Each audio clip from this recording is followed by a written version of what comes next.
सभी को मंगलवार की ढेर सारी शुभकामनाएं हनुमान जयंती की।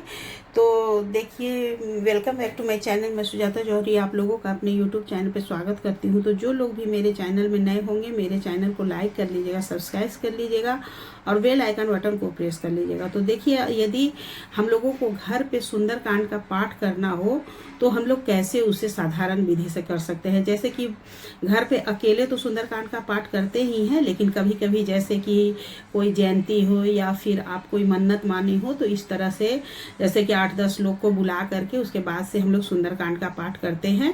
तो बहुत से लोग जैसे कि बैठ करके और अपने से सुंदरकांड पढ़ते हैं, और बहुत से लोग हैं जैसे कि स्पीकर पे लगा देते हैं और उसके बाद उनके साथ 45 मिनट का या फिर 1 घंटे का सुंदरकांड का पाठ जो होता है उसे लगा करके और उसके साथ में भी सुंदरकांड का पाठ किया जाता है। तो मैं उसी तरह से करती हूँ। तो कभी कभी जो मन्नत होता है उसे पूरा करने के लिए मैं अपने घर में इस तरह से सुंदरकांड का पाठ करवाती हूँ।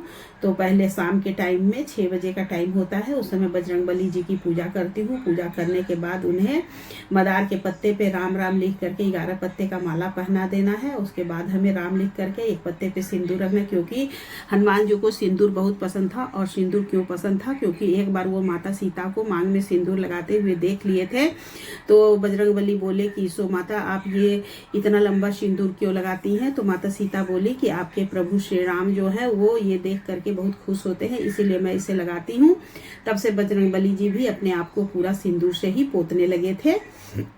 तो इस तरह से देखिए, करने के लिए पूजा करके उसके बाद हमें भोग प्रसाद, आप थोड़ा सा आटे का या तो बेसन का हलवा बना लीजिएगा, फिर फल मंगा लीजिएगा और लड्डू मंगा करके हमें बजरंगबली जी की पूजा कर देनी है। पूजा करने के बाद हमें भोग दीपक जला देना है। दीपक हमें अखंड वाला जलाना है, ताकि कुछ देर तक वो दीपक मतलब 1 घंटा 1.5 घंटा तक जलते रहे, इसलिए, और ढका रहेगा।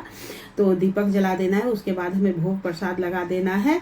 और उस दिन आप जितने भी लोग को बुलाइएगा, 2, 4, 8, 10, उन लोगों को भोजन जरूर से कराइएगा, क्योंकि ये एक तरह से भंडारा टाइप का होता है, इसलिए हमें भोजन जरूर कराना चाहिए।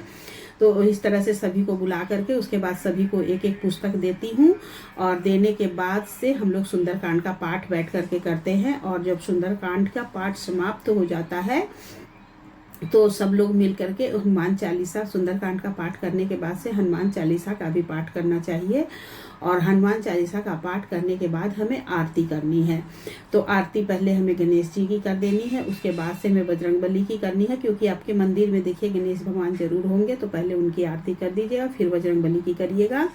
तो बजरंगबली की देखिए इस तरह से, यदि आपके पास मूर्ति है तो जहाँ पे आपके मंदिर में भगवान है आप वहीं पे कर लीजिएगा, और नहीं तो आप एक चौकी लगा करके उस पे बजरंगबली का फोटो रख करके भी आप पे पूजा कर सकती हैं। और पूजा करने के बाद हमें कुछ दान दक्षिणा भी चढ़ाना चाहिए। और पूजा समाप्त होने के बाद हमें किसी ब्राह्मण को प्रसाद दे करके और पहले ब्राह्मण को भोजन करा के उसके बाद से हमें सबको भोजन कराना चाहिए। तो इस तरह से साधारण विधि से हम लोग अपने घर में सुंदरकांड का पाठ करते हैं और लास्ट में आरती करते हैं।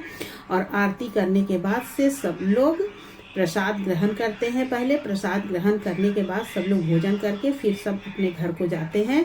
तो इस तरह से हमें साधारण विधि से अपने घर में सुंदरकांड का पाठ करवाना चाहिए। दोस्तों, मैं ऐसा ही करवाती हूँ। यदि आप लोगों को मेरा वीडियो अच्छा लगा होगा तो मेरे वीडियो को लाइक कर दीजिएगा, कमेंट कर दीजिएगा एवं शेयर कर दीजिएगा। और सभी को बजरंगबली की जय। बोलिए बजरंगबली की जय। सियापति रामचंद्र की